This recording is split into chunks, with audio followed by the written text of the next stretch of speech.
Hello friends, स्वागत है आपका अपने एनालिसिस चैनल पर, जिसका आप लोग बहुत बेसब्री से इंतजार कर रहे थे। क्या है वो है सवाल आपका एसआईपी। एसआईपी सिप कैसे करें, क्या करें, इससे जुड़े सारे सवालों के जवाब आज मैं आपको देने का प्रयास करूंगा।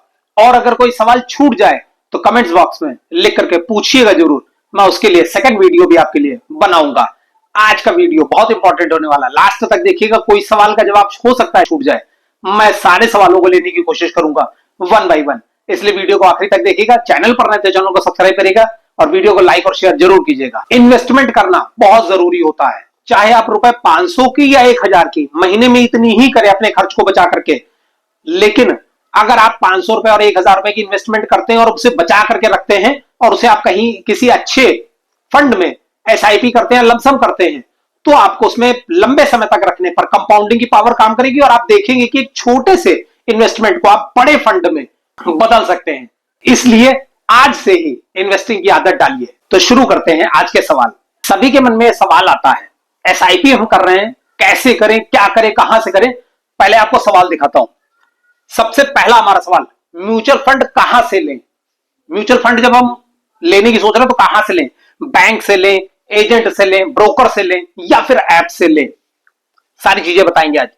क्या फर्क पड़ता है अलग अलग जगह से म्यूचुअल फंड लेने पर, कंपैरिजन करेंगे हर किसी का कि क्या फर्क पड़ता है अलग अलग जगह से लेने पर, आपको लेने में आसानी होगी। फिर अगर ब्रोकर ऐप से, जैसे कि एंजल वन है, ग्रो है, जीरोधा है, अप स्टॉक है, ये ब्रोकर ऐप है, अगर ये बंद हो गई तो क्या होगा?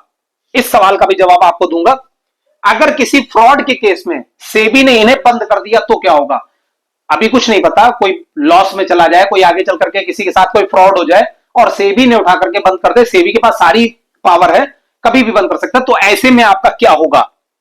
एक ऐप से लिया हुआ म्यूचुअल फंड क्या दूसरे ऐप में ट्रांसफर होता है? बहुत लोगों के मन में आता है कि अगर मैंने आज, मान लीजिए आज मैं आप स्टॉक पर हूं, आज मैंने आप स्टॉक से कुछ लिया और कल को वो सेबी अगर उसे बंद कर देता है, 10 साल या 15 साल बाद में वो बंद कर देता है, तो क्या मैं उसे एंजल वन या किसी अन्य ऐप में ट्रांसफर कर सकता हूं? इस सवाल का जवाब लेंगे। पैसे कैसे निकालेंगे? अगर आप इन्वेस्ट करेंगे तो इन्वेस्टमेंट करने के बाद में आप उसे निकालेंगे कैसे? इसका भी जवाब। अगर कोई ईएमआई मिस हो गया तो क्या होगा? ईएमआई वर्ड वैसे नहीं होता इसमें आप इन्वेस्ट कर रहे हैं हर महीने, लेकिन आप लोगों की सहूलियत के लिए आप आसानी से समझ सके इसलिए मैंने उसे ईएमआई कहा है, ईएमआई वर्ड। कि अगर आप मान लीजिए आपने 10 तारीख, 15 तारीख या 20 तारीख और आपके उस टाइम बैंक में अकाउंट में पैसे नहीं है, तो क्या होगा?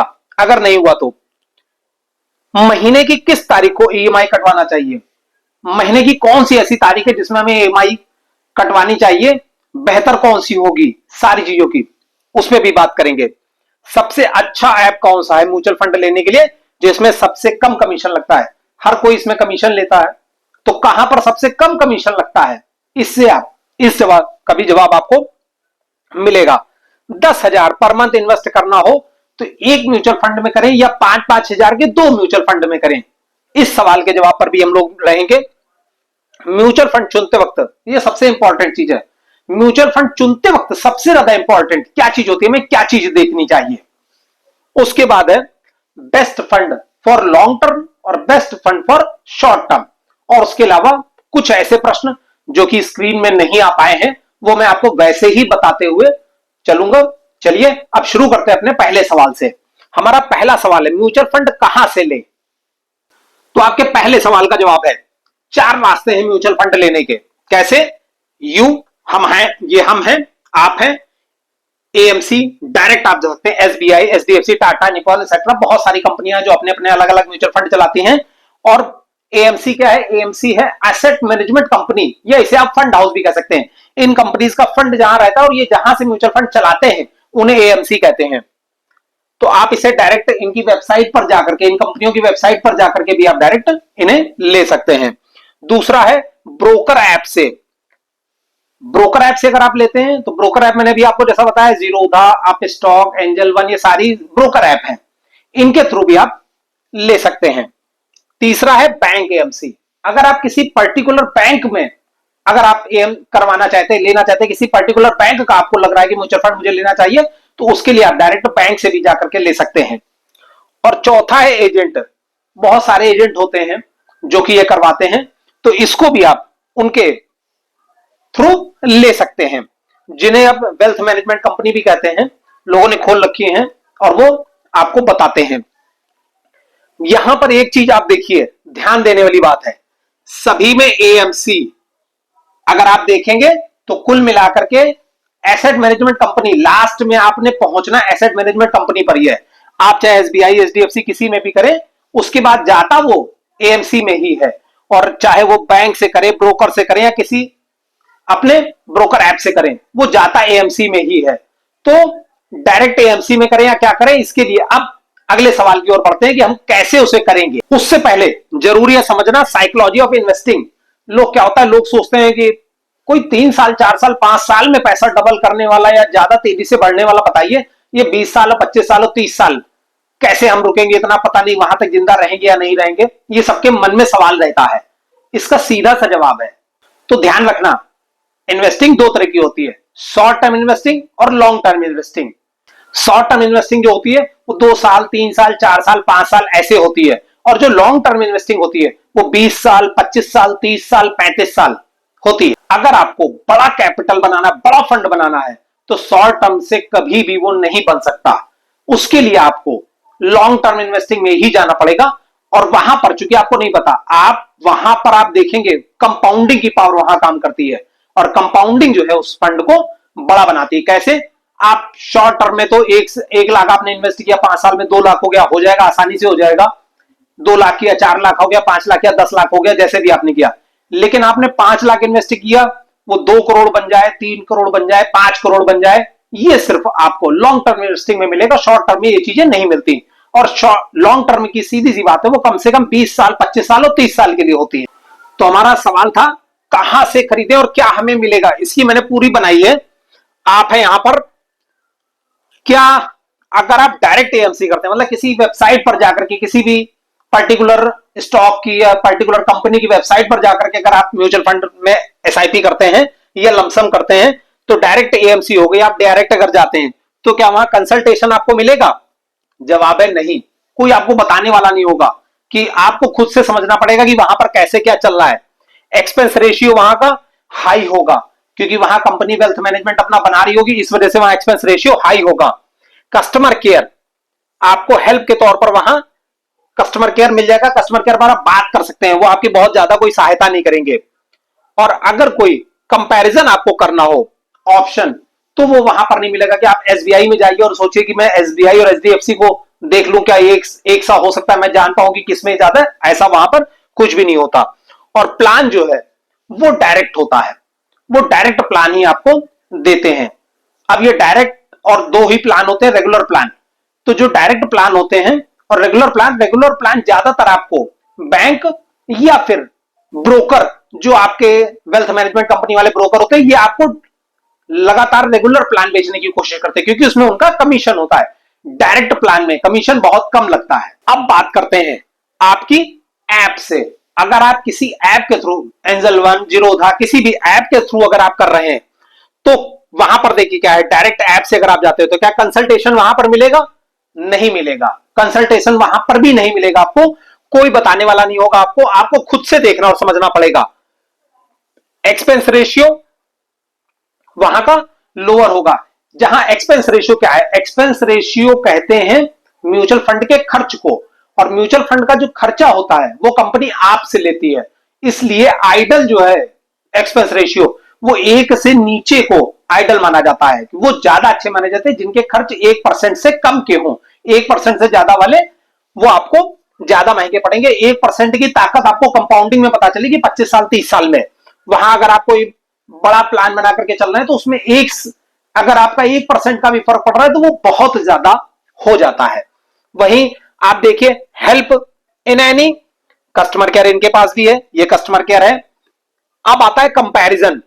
तो कंपैरिजन आपको यहां पर एप्स पर मिल जाता है, जस्ट लाइक अमेजन की तरह। आप अमेजन पर अगर भी डालो कि मुझे 5G फोन खरीदना, तो वहां पर सैमसंग के, ओप्पो के, वीवो के जितने भी होंगे सारे एक साथ दिखाने लगता है, सबके प्राइस दिखाएगा, सब चीजें आप कंपैरिजन कर सकते हैं। उसी तरह से अगर आप किसी ऐप से ले रहे हैं, तो वहां आप कंपैरिजन कर सकते हैं। आपको सारे म्यूचुअल फंड वहां पर ओपन हो जाएंगे, तो आप वहां देख सकते हैं कि हम कौन सा म्यूचुअल फंड लें और कौन सा किसमें एसआईपी करें और किसमें नहीं करें। यहां भी आपको डायरेक्ट प्लान मिलेगा, क्योंकि डायरेक्ट प्लान की वजह है केवल क्या कि यहां पर बीच में कोई कमीशन वाले लोग नहीं होते हैं। अब बात करते हैं तीसरे बैंक की। अगर आप बैंक से लेने के लिए जाते हैं तो क्या कंसल्टेशन वहां पर कोई मिलेगा? आपको नहीं मिलेगा। क्यों? क्योंकि बैंक आपको कोई कंसल्टेंसी देगा ही नहीं वहां पर, वो तो सिर्फ आपको प्लान बताएगा और बेच देगा उठा करके आपको। एक्सपेंस रेशियो हाई भी हो सकता है और लो भी हो सकता है। अब आप कौन से उसमें इन्वेस्ट कर रहे हैं ये आपको पहले देखना और समझना होगा। हेल्प इन एनी इश्यू, अगर आता है कोई हेल्प आपको चाहिए तो बैंकर इफ ही वांट, अगर बैंकर चाहेगा तो आपको हेल्प कर सकता है, अगर वो नहीं चाहेगा तो आप उसका कुछ भी नहीं कर सकते हैं। अब बात आती है कंपैरिजन की, तो बैंक में कोई कंपैरिजन नहीं होता। अब आप एसबीआई में जाकर के अगर करने की कोशिश करेंगे और वहां कहेंगे जरा मुझे ये बताइए कि एचडीएफसी का कैसा चल रहा है, तो वहां कंपैरिजन आपको करने को नहीं मिलेगा। और प्लान जो है वो आपको रेगुलर और डायरेक्ट दोनों में से कोई भी दे सकते हैं, जिसमें कि ज्यादातर 90% चांस रेगुलर के होते हैं। वो डायरेक्ट प्लान नहीं देते, क्योंकि रेगुलर प्लान में कमीशन बेस्ड होता है और वहां पर किसी बैंक कर्मचारी का कोई जानने वाला है, रिश्तेदार है, कोई भी ऐसा कुछ होता है, फ्रेंड्स है, कोई भी है, तो वो उनके थ्रू आपको देते हैं और वो कमीशन उसमें लेते हैं। अब बात करते हैं अगर आप किसी ब्रोकर के थ्रू अगर एसआईपी करते हैं, कुछ करते हैं तो क्या होगा। अगर आप किसी ब्रोकर के थ्रू जाते हैं, कंसल्टेंस बिल्कुल मिलेगा, वो आपको बताएगा कि आप इसमें कर सकते हैं, उसमें कर सकते हैं, वो सारी चीजें निकाल करके रखते हैं, आपको बताएंगे कि हाँ हाँ बिल्कुल आप एचडीएफसी में कर लीजिए, उसका रिटर्न इतना था, आप एसबीआई में कर लीजिए इतना था, टाटा में इतना कर लीजिए, निपॉन में इतना था, वो सारी चीजें आपको बताएंगे। बट एक्सपेंस रेशियो वहां 1 से 2% का होगा, वो हायर होगा, और अगर आप लंबे समय की इन्वेस्टिंग कर रहे हैं तो वो आपको बहुत महंगा पड़ेगा। अब क्या आता है नंबर, एक्सपेंस रेशियो हाई पड़ेगा। हेल्प इन एनी, हेल्प क्या है, ओनली इफ कंसल्टेंट, अगर वो चाहेगा तो आपको, अगर आपके उससे रिश्ते अच्छे, आपका दोस्त है, मित्र है, या आपको उससे कुछ अच्छे है, तो वो आपको जानकारियां दे सकता है, आपकी हेल्प कर सकता है। कंपैरिजन ऑप्शन का, अगर वो चाहेगा तो आपको कंपैरिजन बताएगा, वरना उसे जो बेचना है आपको वो वही चीजें आपको बेच करके फुर्सत कर देगा। और प्लान वो आपको कोई भी डायरेक्ट नहीं देगा, आपको सिर्फ और सिर्फ रेगुलर प्लान देगा, क्योंकि आप जानते हैं रेगुलर प्लान में उनका कमीशन होता है। तो म्यूचुअल फंड कहां से ले, मैंने आपको बता दिया। बैंक एजेंट कैसे लेना है, आपको क्या फर्क पड़ता है अलग अलग जगह से लेने पर, वो भी मैंने आपको कंपैरिजन करके बता दिया कि कैसे कैसे कहां कहां से लेने पर अलग पड़ता है।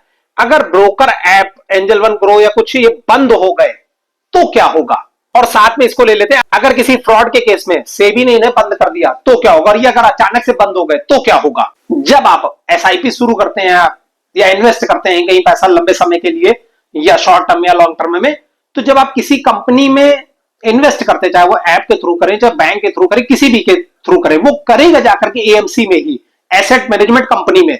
तो जब एसेट मैनेजमेंट कंपनी में आपका इन्वेस्टमेंट होता है तो वहां पर आपका एक फोलियो नंबर मिलता है।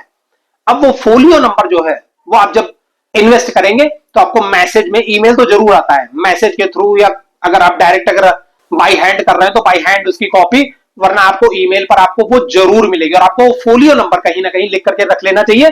अगर भविष्य में कभी कोई ऐप बंद भी हो जाती है तो आप डायरेक्ट उस कंपनी से संपर्क करके उसकी वेबसाइट पर जाकर के आप इसे चेक कर सकते हैं, देख सकते हैं, और वहां जाकर के अपने फोलियो नंबर पे आप इन्वेस्टमेंट आपका सुरक्षित रहेगा और आप वहां से वो ले सकते हैं।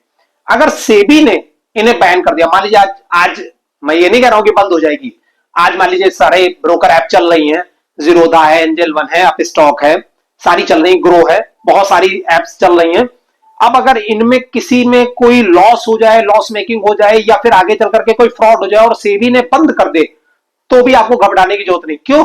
क्योंकि ये सिर्फ ऐप है। पेमेंट आपने जो किया, इन्वेस्टमेंट जो किया, वो एएमसी में किसी कंपनी में किया, और जिस कंपनी में भी किया है आप उसकी वेबसाइट पर जाकर के अपने फोलियो नंबर के साथ में अपना पूरा पेमेंट ले सकते हैं, और आप जब चाहें आपको पेमेंट वो मिल जाएगा। इसलिए ये घबराने की जरूरत नहीं कि अगर ये बंद भी हो गए तो क्या होगा। उसके बाद अगले सवाल पर आते हैं, पैसे कैसे निकाले। उससे पहले एक ऐप से लिया हुआ म्यूचुअल फंड क्या दूसरे ऐप में ट्रांसफर होता है? बिल्कुल होता है। वहां पर इंपोर्ट होने का ऑप्शन होता है, आप वहां से इंपोर्ट कर सकते हैं अपने फोलियो नंबर से, कि मेरा उस ऐप में था फोलियो नंबर, और वो आप इस ऐप में भी इंपोर्ट कर सकते हैं। उसके बाद आता है, अगर कोई ईएमआई मिस हो गया तो क्या होगा। ईएमआई वर्ल्ड नहीं होता, इन्वेस्टमेंट में ईएमआई नहीं होती, लेकिन मैंने आपको बहुत आसानी से आप समझ सके इसलिए मैंने ईएमआई वर्ल्ड रखा है। अगर कोई ईएमआई मिस हो गया, ईएमआई या पैसा आपका मिस हो गया, मान लीजिए आपने 10 तारीख को रखा हुआ है और 10 तारीख को वहां पर आपका पेमेंट नहीं हुआ, आपके खाते में उस टाइम पैसा नहीं और नहीं हुआ, तो क्या करेगा, अगर एसआईपी मिस हो गई तो आपके अकाउंट को पॉज कर देगी, ऐप पॉज कर देगी और फिर उसके बाद आप उसमें 200 या 250, अलग अलग कंपनी का अलग अलग होता है, कुछ ना कुछ पेनाल्टी दे करके आप उसे वापस से रिज्यूम करा सकते हैं, जो कि बाउंसिंग चार्ज के रूप में होता है। मेरे ख्याल से मुझे कंफर्म नहीं है, 1 या 2 होते हैं, उसमें आपको कर सकते हैं आप उसके बाद, और उसके बाद रिज्यूम कराना पड़ता है, पॉज हो जाती है, ऐप से आपके पॉज हो जाती है। बैंक में जब वो ईसी भेजते हैं कि हमारे पास पेमेंट हमें चाहिए और वो नहीं मिलती है, तो वो पॉज हो जाती है और उसे आप दोबारा से 200-250 रुपए को जो बाउंसिंग चार्ज पड़ता है उससे आप उसे चालू कर सकते हैं। महीने की किस तारीख को ईएमआई कटवाना चाहिए, ऐसा कोई भी श्योर सर्टेन नहीं है। आप जब देखें कि आपको, अगर आप सैलरी बेच दें तो आपको पता है कि इस महीने को सैलरी आएगी, तो आप सैलरी बेच दें तो सैलरी के हिसाब से कि उसी टाइम पर अगर मेरी ईएमआई कट जाए या मैं एसआईपी में इन्वेस्ट जो कर रहा हूं वो इन्वेस्टमेंट चली जाए, तो आप उस हिसाब से अपनी, और अगर आप बिजनेस में तो आप कभी भी करवा सकते हो, तो आप देख करके अपने हिसाब से आप किसी भी तारीख को उसे ले सकते हैं। उसके बाद आता है सबसे अच्छा ऐप कौन सा है म्यूचुअल फंड लेने के लिए जिसमें सबसे कम कमीशन लगता है।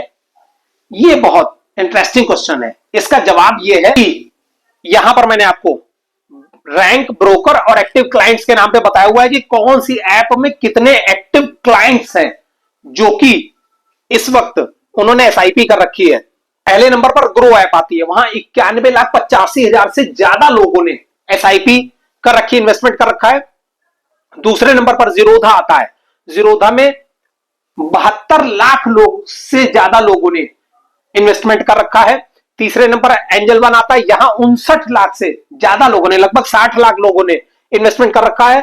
चौथे नंबर पर आप स्टॉक आता है, जहां पर 24 लाख से ज्यादा लोगों ने, और पांचवें नंबर पर पेटीएम मनी आता है, जहां पर 8 लाख से ज्यादा लोगों ने इन्वेस्टमेंट कर रखा है। तो इससे आपको यह पता चलेगा, जिसके एक्टिव क्लाइंट्स इतने ज्यादा हो, आप उसमें खुद समझ सकते हो। वैसे भी अभी कोई भी ऐप मेरे हिसाब से अभी कोई ऐसी नहीं जा रही है बंद होने के लिए, टॉप 4 या टॉप 5 में आप किसी भी ऐप से कर सकते हैं। हाँ, अगर आपके पास अभी कोई, आपने अपना डीमैट अकाउंट ओपन नहीं किया और आपके पास कोई ऐप नहीं है, तो चैनल के डिस्क्रिप्शन में आपको लिंक मिलेगा, आप किसी भी लिंक से अपना डीमैट अकाउंट ओपन कर सकते हैं।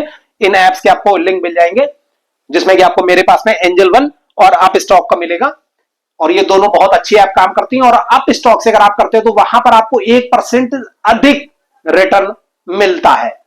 तो अगर आप इसे कंसीडर करते हैं, डिस्क्रिप्शन में पड़े हुए लिंक से आप अपना डीमैट अकाउंट ऐप से ओपन कर सकते हैं। अगला सवाल, सबसे अच्छा ऐप कौन सा है म्यूचुअल फंड लेने के लिए, इसमें सबसे कम कमीशन लगता है।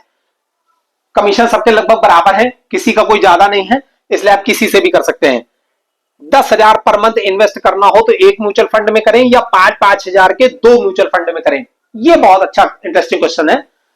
अगर आप 10,000 रुपए मंथली इन्वेस्ट कर रहे हैं, तो अगर आप किन्हीं 2 में अलग अलग करते हैं, आप इक्विटी में करते हैं और गोल्ड में करते हैं, अलग अलग किसी में करते हैं, या म्यूचुअल फंड के ऐसे ऐसे आप पकड़ते हैं कि आपने मान लीजिए निपॉन को ले लिया जिसमें हायर रिटर्न मिल रहा है, पिछले कुछ सालों में मिला है, या एसबीआई का कंट्रा फंड है उसमें ज्यादा मिल रहा है, या किसी में आपने देख लिया कि इसमें रिस्क कम है, मुझे रिवॉर्ड कम मिलेगा, कोई बात नहीं, लेकिन रिस्क कम है, इसमें रिस्क थोड़ा ज्यादा है, तो मैं अलग अलग 2 में कर लिया, तो उसका जो एवरेज आएगा वो आपका बहुत अच्छा आएगा। इसलिए अगर आप 2 अलग अलग म्यूचुअल फंड में करते हैं तो वो ज्यादा बेहतर रहेगा।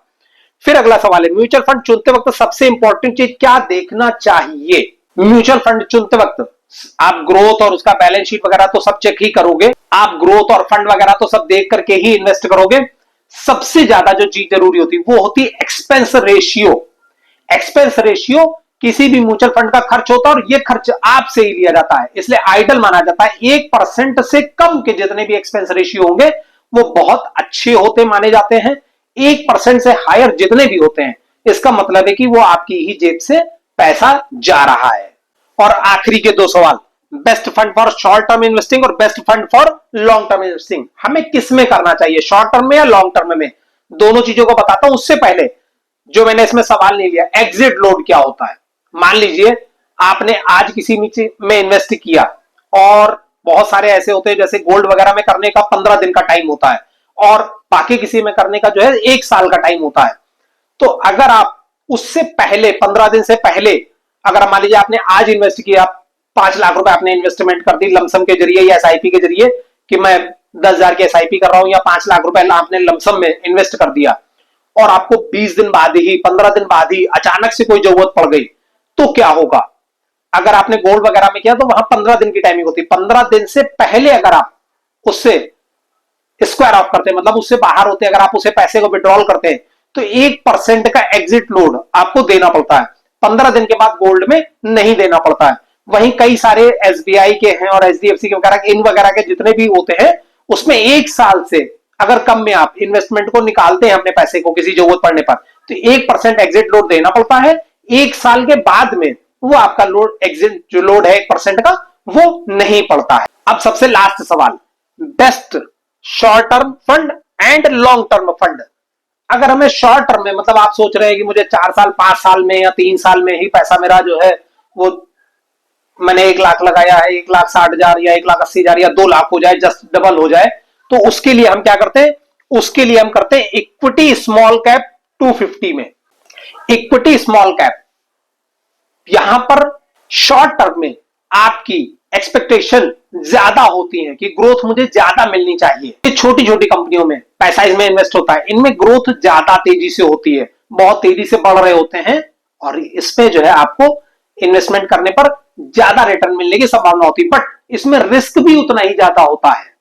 वैसे वहां फंड मैनेजर होते हैं जो उस चीजों को देखते हैं और समझते हैं इन चीजों को कि कहां पर पैसा लगाया जाए ताकि लोगों का पैसा डूबे नहीं, और इसीलिए जो एक्सपेंस रेशियो खर्च होता है वो उन्हीं फंड मैनेजर पर खर्च होता है जो आपके मैनेज करते हैं फंड को।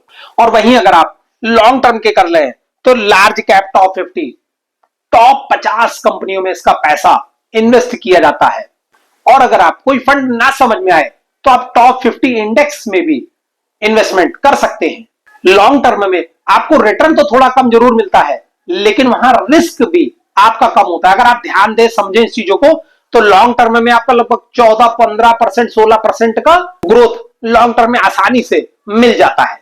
एसआईपी से जुड़े हुए लगभग सभी सवालों को मैंने लेने की कोशिश करी है। अगर कोई सवाल छूट गया और जिसका जवाब आपको नहीं पता है और आप चाहते हैं उसका जवाब मिलना तो कमेंट्स में आप मुझे लिख करके पूछ सकते हैं। वो कमेंट में मैं आपको जवाब देने की कोशिश करूंगा और उस पर एक अलग से वीडियो बनाने की कोशिश करूंगा। आशा करता हूं आपको आज की वीडियो पसंद आएगा। वीडियो पसंद आए तो वीडियो को लाइक जरूर करिएगा, चैनल पर नए तो चैनल को सब्सक्राइब करिएगा, बेल आइकन जरूर प्रेस करिएगा ताकि वीडियो से जुड़ी हर अपडेट आपको पहले से मिल सके। और अगर आपने अभी तक अपना डीमैट अकाउंट नहीं बनाया है तो डीमैट अकाउंट ओपन करने के लिए चैनल के डिस्क्रिप्शन में आपको लिंक मिलेंगे, किसी भी लिंक से आप अपना डीमैट अकाउंट ओपन कर सकते हैं ताकि आप अपनी इन्वेस्टमेंट करें। और इन्वेस्टमेंट बहुत जरूरी है करना। फिर मिलते हैं एक नई वीडियो के साथ, तब तक के लिए नमस्कार, जय हिंद, जय भारत।